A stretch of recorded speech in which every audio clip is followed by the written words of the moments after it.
Edible seaweed has been used in Scotland for thousands of years, but in recent times it's fallen out of favour. Now a company is harvesting seaweed to create new flavours in our food, and Nick went to the seashore to find out more.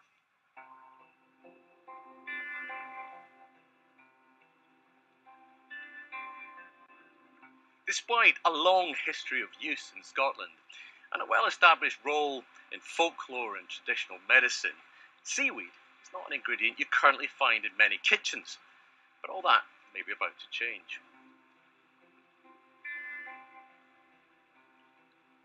I met up with seaweed specialist Fiona Houston to find out what we could gather on the Scottish shoreline. So there's green stuff, even though it's not the right. Put that Yeah. in there. Right, we're going to gather this. I've got a bit of There's that. carrageen.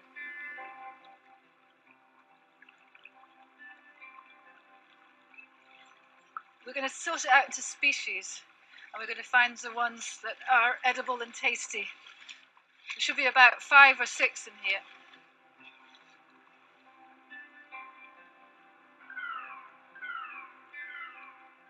What have we gathered today? Well, for example, this seaweed here, which is a kelp, this is the Japanese equivalent of kombu, which you use in dashi stock and stuff, and this is our very own version of it, used for cooking fish and stuff in it. This is dulse. I know what that is. That's dulse. That's This dulse. is fantastic. We've been eating this around our coastline for centuries. This used to be a pub snack up in the northeast. You know how I like that best? Deep fried. Delicious. I It's know. like little crisps. Yeah, it's delicious. Fantastic. And we sell this in milled, and it's great with lamb, for example, red meat, Why is Scotland so good for seaweed? because we've got clean water and it's cold. We used to eat a lot of seaweed. It was part of the sort of peasant diet. And that kind of went. What happened? Well, for all sorts of reasons. Historical, people stopped for the clearances. People stopped living in coastal communities. Industrial agriculture came along, and we forgot about all sorts of different foods. So why now are we rediscovering seaweed? Because people are much more aware of what they eat, and they're looking for new tastes and flavours, and they're going back into the past to rediscover things. This is sea lettuce. Right. Okay. Oh, it's fantastic. So what do we do Lovely, with this? great on white fish, for example. Lovely garnish. This is sea spaghetti. Mm-hmm.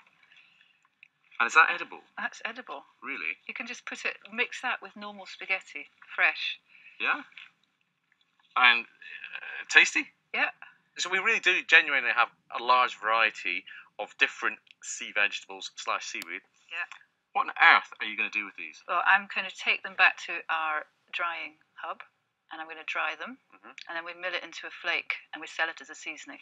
And who do you sell it to? We are selling it into retail, into chefs, and to other food producers like smoked salmon and things like that. And how are you going to ensure supply? Well, it's early days and it's all at experimental stage, but we are now starting to farm a lot of the seaweed. Eventually, there will be seaweed farms. Once the seaweed has been processed and dried, you can use it in lots of ways, and one chef who uses it regularly is Paul Wedgwood.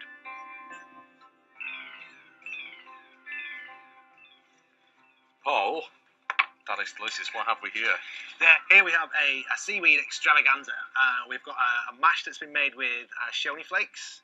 We have deep fried dulse on the top there, really sort of nice, beautiful, crispy seaweed. We have Welsh sea bass that's been seasoned with pepper dulse. We've got some scurvy grass, some sweet rocket flowers, there's some sea aster.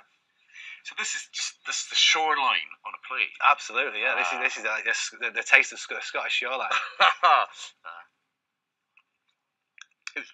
It's subtle. It's there. The first thing he's got is it enhances the fishiness of the fish. That's the pepper dulse. Yeah. You know, I'm totally sold on this. This is delicious. Now tell me a little bit about how much seaweed you use in the restaurant. We use it on several of our dishes. This is kind of one of the dishes we do, and we do like a lamb with a seaweed crust. When I make my haggis, I actually spice up my haggis with it. It's such a versatile ingredient. What do you feel about the future of Scottish seaweed on the menus of Scottish restaurants and hotels? I believe that this is just the beginning. It's going to become the really trendy ingredient. It's going to come right back into fashion and be just as widely used as it used to be. When you consider that Scotland has more than 11,000 kilometres of coastline, that's a huge potential for seaweed.